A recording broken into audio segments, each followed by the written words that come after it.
Good morning friends and welcome back to my channel.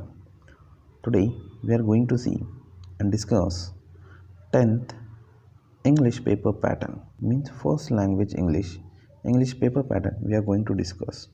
In your question paper, we all know that our question paper is for 80 marks. It is also called as activity sheet. So in your activity sheet there are number of section and number of question. As we all know that our section 1 is language study. In your language study question, you will be given question number 1 A, A1, A2 and question number 1 B. A1 is for 4 marks and A2 is for 4 marks. In A1 you will be given, you have to write 4 compound words or 2 compound words. Number second question, you have to underline or pick out the gerund form of the sentence. Next, or underline the infinitive form. Next question for 1 mark, punctuate the following sentence. And number fourth question is, you have to write 2 present participle. Means यहाँ पे आपने वो verb लिखना है जिस verb के साथ ING लगती है उसे प्रेजेंट पार्टिसिपल फॉर्म कहते हैं। हमें सब पता है वर्ब के फर्स्ट फॉर्म को ये प्रेजेंट फॉर्म कहते हैं। वर्ब का जो सेकेंड फॉर्म होता है, जैसे कि ईट, ये फर्स्ट फॉर्म हो गया। ईट जब एट हो जाता है, this is called as a past form, second form. Third form, eat, ate, eaten, it is the third form, means past participle form. And present participle form is eating. Then you have to write 2 present participle verbs. Okay. Number 5th question, complete the following word chain. The word chain will be given of noun, verb, adjective, etc. From these 3 of 1 will be asked in your question paper, and you have to solve any 4 question in question number 1A, A1. Now it is for 4 marks. मतलब क्या है, A1 के अंदर आपको 2 compound words लिखने हैं. Compound words उसे कहते हैं जब 2 वर्ड्स मिलकर एक मीनिंगफुल वर्ड बनाते हैं, जैसे कि एवर और green will be called as evergreen, तो ये कंपाउंड वर्ड हो गया। ऐसे 2 कंपाउंड वर्ड्स आपने लिखना है। दूसरा सेंटेंस क्या है, आपने जिरेंड फॉर्म को इसमें से बाहर निकालना है। फॉर एग्जांपल यहाँ पे क्वेश्चन दिया गया है, I am reading a book, तो ये रीडिंग जो है ये इसका जिरेंड फॉर्म है। आपने लाइन अंडरलाइन करना है इस सेंटेंस को लिखकर, या फिर वर्ब को बाहर निकाल कर लिखना है। उसके बाद पंचुएट द सेंटेंस, पंचुएट तो आप जानते ही हैं। नेक्स्ट चौथा दिया हुआ है present participle form, present participle form अभी मैंने बताया। और उसके बाद है 5वां वर्ड चेन। तो वर्ड चेन हमें बनानी होती है नाउन की, वर्ब की या एडजेक्टिव की। अब दिया हुआ A2 क्वेश्चन। अब दिया हुआ यहाँ पे पहला क्वेश्चन जो होगा आपको डायरेक्ट इनडायरेक्ट का होगा। अगर आप डायरेक्ट इनडायरेक्ट के बारे में नहीं जानते हैं तो आप मेरे इस चैनल पर जाकर आप वीडियो देख सकते हैं, इसमें डायरेक्ट इनडायरेक्ट का वीडियो बना हुआ है, तो आपने डायरेक्ट इनडायरेक्ट चेंज करना है। दूसरा, make a sentence of your own to show the difference in homophones. अब होमोफोन्स किसे कहते हैं, होमोफोन्स उसे कहते हैं जिनका साउंड सेम होता है बट स्पेलिंग और मीनिंग अलग होती है, उसे होमोफोन्स कहते हैं। और होमोग्राफ मतलब जिनका साउंड भी सेम होता है, स्पेलिंग भी सेम होती है बट मीनिंग अलग होती है, इसे होमो साउंड्स कहते हैं, उन्हें होमोग्राफ कहते हैं। जैसे कि फॉर एग्जांपल अगर मैं कहूँ राइट, ठीक है, या फिर कहूँ वॉच। अब वॉच का मतलब WATCH, वॉच का मतलब देखना भी होता है, और एक वॉच का मतलब घड़ी भी होता है। तो सेंटेंस के अकॉर्डिंगली हम इसका मीनिंग लेते हैं। अब होमोफोन्स में क्या होता है, जैसे कि फॉर एग्जांपल मैं कहता हूँ कि सी, तो सी एक सी होगा, SEEC, ये सी इसका मतलब होता है देखना, और CSEA ये सी का मतलब होता है ओशियन यानी समंदर। तो दोनों का साउंड सेम है बट स्पेलिंग और मीनिंग अलग है, इसे होमोफोन्स कहेंगे। तो आपने यहाँ पे 2 होमोफोन्स आपको दिए जाएंगे, उन होमोफोन्स को आपने सेंटेंस में यूज़ करना है, ठीक है। अब ये वाला जो क्वेश्चन होगा A2, इसमें 3 क्वेश्चन दिए जाएंगे, 3 में से 2 करना है। या तो आप डायरेक्ट इनडायरेक्ट को कन्वर्ट कीजिए, इसको 2 मार्क होंगे, और या फिर ये होमोफोन्स, दोनों होमोफोन्स को आपने सेंटेंस में यूज़ करना है, इसको 2 मार्क होंगे। या फिर तीसरा सेंटेंस दिया गया है कि सेंटेंस जैसा दिया गया है उसके अकॉर्डिंगली आपको सेंटेंस को चेंज करना होगा। जैसे कि सेंटेंस दिया जाएगा उसको प्रेजेंट परफेक्ट टेंस में चेंज करना होगा, या फिर पास्ट परफेक्ट टेंस में चेंज करना होगा, या किसी भी टेंस में चेंज करने के लिए आपको दिया जाएगा, तो आपने उसको उस तरह से चेंज करना है। Now question number 1 B. Question number 1 के बी में क्या होगा, यहाँ पर भी ग्रामर के क्वेश्चन दिए जाएंगे। जैसे कि आपको डिग्री ऑफ कंपैरिजन दिया जाएगा, कोई एक डिग्री दी जाएंगी, जैसे कि कंपैरेटिव दी जाएंगी, उसको पॉजिटिव में बनाऊंगा, या फिर सुपरलेटिव दी जाएंगी, उसको Bangalore is the coolest city of India. अब यहाँ पे दिया गया Bangalore is coolest, coolest EST आ गया, मतलब ये क्या है, सुपरलेटिव डिग्री है। तो इसको हमें कंपैरेटिव में हम कन्वर्ट कर सकते हैं, Bangalore is cooler than any other city in India. अब इसका ही पॉजिटिव कर सकते हैं, no other city is as cool as Bangalore. तो ये हो गया डिग्री ऑफ कंपैरेटिव का भी आप वीडियो देख सकते हैं, मेरे चैनल पे बना हुआ, मैं इसकी लिंक आपको डिस्क्रिप्शन में दे देता हूँ। इसके बाद दूसरा जो क्वेश्चन होगा, कोई भी ग्रामर का क्वेश्चन दिया जाएगा, ये भी आपको क्या करना है, कन्वर्ट करना है। दो में से एक आपने ग्रामर का सेंटेंस सॉल्व करना है, उसके लिए 2 मार्क होंगे।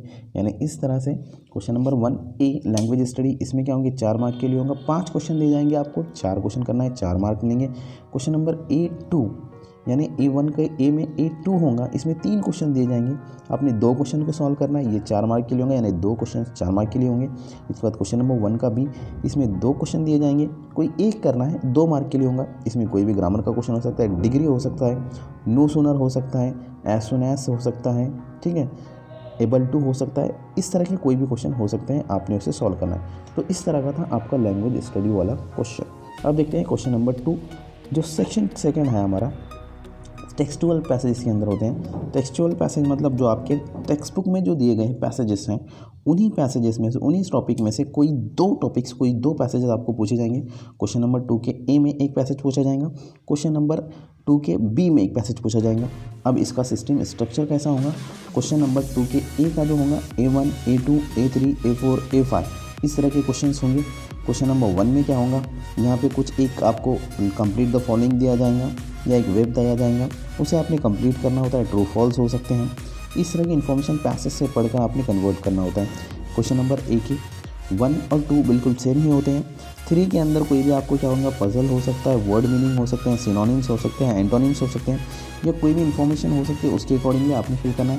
क्वेश्चन नंबर 1 का A4 जो है, A3 में वर्ड मीनिंग कॉम्प्रिहेंशन क्वेश्चन होंगे, A4 के अंदर ग्रामर क्वेश्चन होगा, और A4 के अंदर भी आपको या तो फिर असर्टिव हो सकता है, एक्सक्लेमेटरी हो सकता है, क्लॉज हो सकता है, 2 हो सकता है, एबल टू हो सकता है, कुछ भी ग्रामर के क्वेश्चंस यहाँ पे पूछे जा सकते हैं।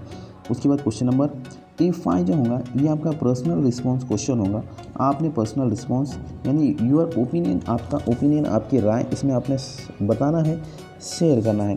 तो क्वेश्चन नंबर 2 का B भी बिल्कुल इसी तरह से होगा। A1 तो जैसे क्वेश्चन नंबर 2 के A में A1, A2, A3, A4, A5 था, तो बिल्कुल इसी तरह B में B1, B2, B3, B4, B5 होगा। स्ट्रक्चर वही होगा, पहला या फिल इन द ब्लैंक्स होगा, चूज़ द करेक्ट ऑप्शन होगा, ट्रू फॉल्स होगा, इस तरह से हो सकता है। इसका B2 क्या हो सकता है, एक लेसन के अंदर से आपने क्वेश्चन का आंसर ढूंढ के निकालना होता है, ये 2 हो सकता है।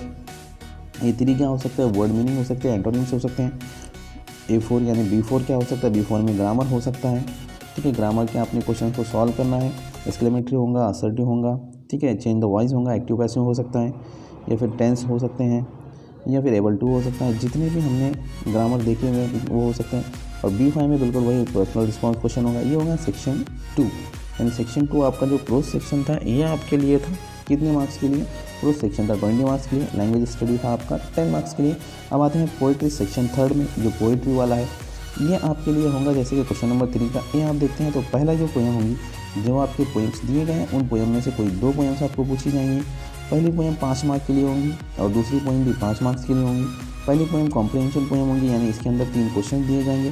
पहला क्वेश्चन 2 मार्क के लिए, दूसरा क्वेश्चन 2 मार्क के लिए और तीसरा क्वेश्चन 1 मार्क के लिए हो सकता है। इस तरह का स्ट्रक्चर इसका होगा।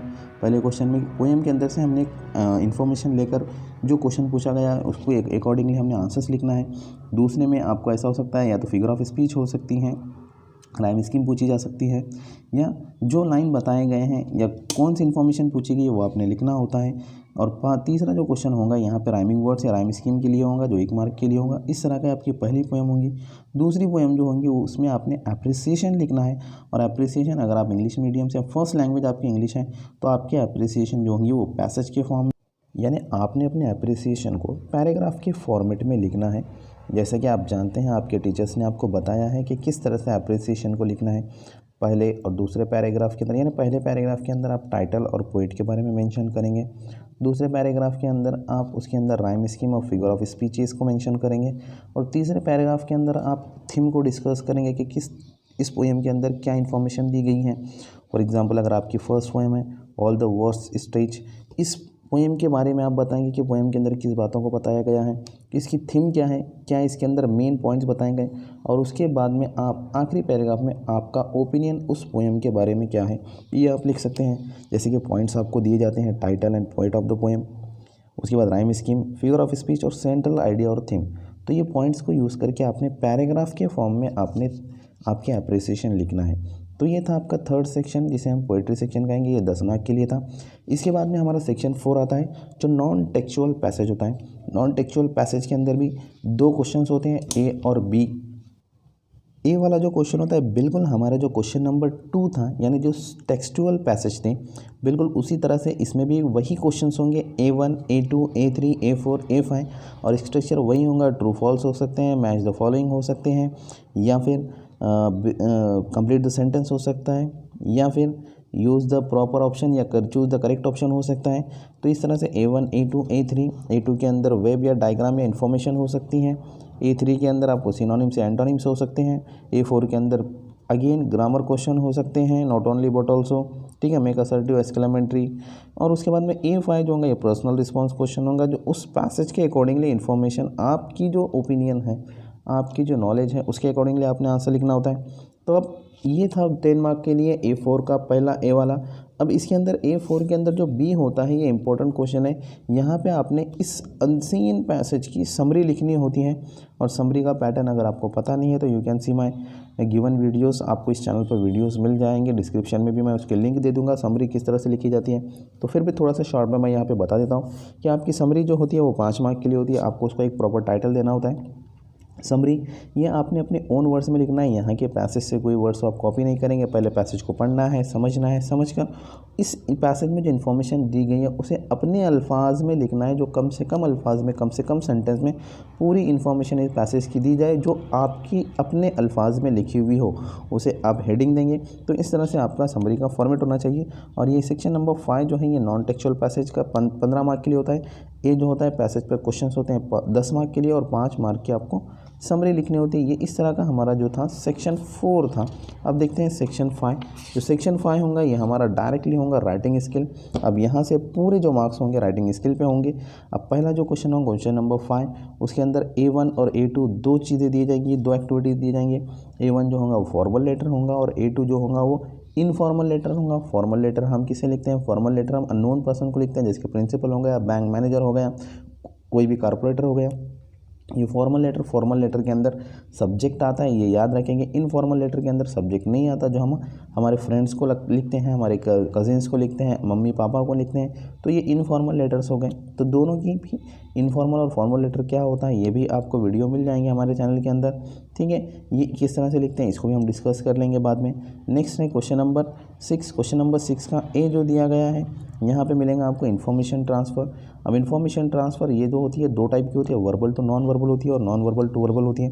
तो अब ये 2 टाइप्स क्या होते हैं, अगर आप देखते हैं verbal to non verbal means आपको सबसे पहले यहाँ पे एक पैसेज दिया जाता है, और पैसेज के नीचे एक डायग्राम होता है, या फिर एक टेबल होता है, या फिर एक वेब डायग्राम बना हुआ होता है। आपने पैसेज की इन्फॉर्मेशन को पढ़कर उस डायग्राम में या टेबल में या वेब डायग्राम में फिल करना होता है। इसे कहते हैं वर्बल टू नॉन वर्बल। अब नॉन वर्बल टू वर्बल क्या होता है, नॉन वर्बल मीन्स आपको एक ट्री डायग्राम दिया जाएगा, या फिर एक टेबल दिया जाएगा, या फिर एक डायग्राम दिया जाएगा, या फिर एक पाई चार्ट दिया जाएगा। उस इन्फॉर्मेशन को आपने पैसेज में कन्वर्ट करना है, मतलब वर्बल कम्युनिकेशन में लेना है, यानी एक पैसेज में उस टेबल को या उस डायग्राम को कन्वर्ट करना होता है। इसी को नॉन वर्बल टू वर्बल कहते हैं। तो क्वेश्चन नंबर 6 का जो ए होगा उसमें वर्बल टू नॉन वर्बल होगा, और 6 का यानी ए का 2 जो होगा, A2 जो होगा वो नॉन वर्बल से वर्बल करना होगा, दोनों में से एक करना है। इसमें आपको 5 मार्क मिलेंगे। क्वेश्चन नंबर 6 का बी जो होगा, बी के अंदर भी 2 चीज़ें दी जाएंगी, B1 और B2। B1 जो होगा वो आपको स्पीच राइटिंग होंगी, जो टॉपिक दिया जाएगा, फॉर एग्जाम्पल रिपब्लिक डे हो गया, रिपब्लिक डे पर आपने स्पीच लिखना है, या फिर अंबेडकर जयंती है उस पर आप स्पीच लिखेंगे, या फिर इंडिपेंडेंस डे है, यानी कोई भी एक टॉपिक दिया जाएगा, उस टॉपिक के साथ में कुछ पॉइंट्स आपको दिए जाएंगे। उन point you have to use the given points, उन गिवन पॉइंट्स को यूज़ करके आपने स्पीच बनाना है, कि स्पीच लिखना है। ये होता है क्वेश्चन नंबर 6 का B1। B2 होता है कि आप क्या करेंगे, आप काउंटर व्यू यानी व्यू और काउंटर व्यू देना है, कि कोई भी एक पॉइंट दिया जाएगा, उस पॉइंट के ऊपर आपका काउंटर व्यू क्या होगा उस टॉपिक के ऊपर। फॉर एग्जांपल जैसे कि हो सकता है कि mobile should be replace by the books, यानी मोबाइल बुक को रिप्लेस करेंगे, तो इस पर आपका काउंटर व्यू क्या होगा? तो काउंटर व्यू ये हमने देना है यहाँ पे, यानी आपको क्वेश्चन नंबर 6 के B1 या B2 में से कोई एक करना है, इस पर आपको 5 मार्क्स होंगे। क्वेश्चन नंबर 6 के बाद में होता है सेक्शन 6 हमारा स्टार्ट होता है, यानी यहाँ पे क्वेश्चन नंबर 7 से पहले सेक्शन 6 स्टार्ट होगा, जिसे हम क्रिएटिव राइटिंग कहते हैं। इसमें क्वेश्चन नंबर 7 में भी हमको A और B 2 क्वेश्चंस मिलते हैं। इसके अंदर भी A में A1 और A2 मिलेगा, B में B1 और B2 मिलेगा, यानी क्वेश्चन नंबर 7 होगा 10 मार्क्स के लिए, क्वेश्चन नंबर 6 होगा 10 मार्क्स के लिए, और क्वेश्चन नंबर 5 होगा 5 मार्क्स के लिए। इस तरह से पूरा जो राइटिंग स्किल और क्रिएटिव राइटिंग जो होंगी ये हमारे होंगे 25 मार्क्स के लिए। तो देखते हैं क्वेश्चन नंबर 7 का ए के अंदर A1 और A2 इस तरह से 2 चीज़ें होंगी। A1 जो होगा ये आपको एक्सपांड द थीम दी जाएंगी, यहाँ पे कोई प्रोवर्ब दिया जा सकता है या कोई थॉट दिया जा सकता है। इस थॉट या प्रोवर्ब के बारे में आपने एक्सप्लेन करके पूरी इन्फॉर्मेशन लिखनी होती है, यानी इसको एक्सपांड करना होता है, पूरा एक पैसेज लिखना होता है, स्टोरी लिख सकते हैं। ये आप A1 में करेंगे। A2 क्या होगा? न्यूज़ रिपोर्ट होगा या रिपोर्ट राइटिंग होगा। तो आपने न्यूज़ रिपोर्ट जहाँ पर आपको एक हेडिंग दी जाएंगे, उस हेडिंग के अकॉर्डिंगली आपने पूरा एक न्यूज़ रिपोर्ट लिखना है।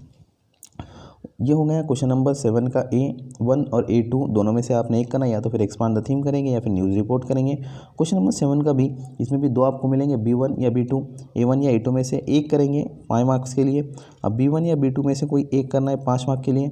अब B1 यहाँ पे क्या होता है? यहाँ पे होता है डेवलपिंग अ स्टोरी और नरेटिंग एक्सपीरियंस। या तो आप किसी स्टोरी को लिख सकते हैं या फिर अपने एक्सपीरियंस को लिख सकते हैं। B1 के अंदर होगा develop a story about 80 to 100 words, 80 से 100 वर्ड्स में आपने स्टोरी लिखना है। यहाँ पे आपको स्टोरी स्टार्ट करके दी जाएंगी, बस आपने उसका एंड लिखना होता है पूरे पैसेज के साथ में 80 से 100 वर्ड्स के अंदर। ये हो गया B1। आप या तो फिर आप स्टोरी लिख सकते हैं, या फिर B2 narrate an experience in about 80 to 100 words. आपका एक्सपीरियंस आपको नरेट करना होता है 80 से 100 वर्ड्स में। यहाँ पर भी आपको स्टार्टिंग नहीं दी जाती, यहाँ पर आपको एंडिंग दी जाती है, और आपने अपना एक्सपीरियंस स्टार्ट करके इस लाइन पर एंड करना होता है। तो इस तरह का आपका पेपर का पैटर्न होता है। I hope that you like the video. तो आप देखेंगे तो राइटिंग स्किल और क्रिएटिव राइटिंग 25 मार्क के लिए आपको मिली हुई है, 25। और हमारा अगर स्टार्ट से देखते हैं, हमारा लैंग्वेज स्टडी जो होता है वो 10 मार्क का होता है। ठीक है, लैंग्वेज स्टडी 10 मार्क का हो गया। उसके बाद में पैसेजेस, पहला पैसेज हमको 10 मार्क के लिए था, दूसरा पैसेज जो टेक्सचुअल पैसेज था वो 10 मार्क के लिए था। लैंग्वेज स्टडी 10, पहला पैसेज, दूसरा पैसेज 10, ये क्या हो गए? टेक्सचुअल पैसेजेस ये 20 मार्क के लिए आ गए, 10 और 20 30 हो गए। इसके बाद में हमारी जो पोएम्स थी वो 10 मार्क के लिए, 30 और 10 ये 40 हो गए। 40 के बाद में नॉन टेक्सचुअल पैसेज 10 मार्क के लिए आ गए, ये 50 मार्क। उसी की हमको समरी करनी थी, ये 5 मार्क के लिए, ये 55 हो गए। और 55 के बाद में राइटिंग स्किल जो थी हमारी, राइटिंग स्किल क्या क्या थी? लेटर था 5 मार्क के लिए। ठीक है, उसके बाद में verbal to non verbal 5 mark के लिए, और स्पीच या फिर काउंटर व्यू 5 मार्क के लिए। इस तरह से ये 15 मार्क हो गए। 55 और 5 60, 60 और 10 ये हो गए 70। और 70 के बाद में क्वेश्चन नंबर 7 ये 10 मार्क के लिए है, ये 70 और 10 हो गए 80 मार्क। तो इस तरह का आपका पेपर पैटर्न है। क्वेश्चन नंबर 7 में expand the theme, news report में से एक करना है, और डेवलप स्टोरी और नरेट एक्सपीरियंस इसमें से एक करना है। 5-5 मार्क के लिए दोनों है, तो 10 मार्क। इस तरह से आपका क्वेश्चन नंबर 7 10 मार्क के लिए, और टोटल आपका जो पेपर होता है ये 80 मार्क्स का होता है। इस तरह का आपका पेपर पैटर्न होता है। I hope that you have clear your all doubts about your question paper pattern, and I hope that you like the video, and I am hoping to see you in my next one.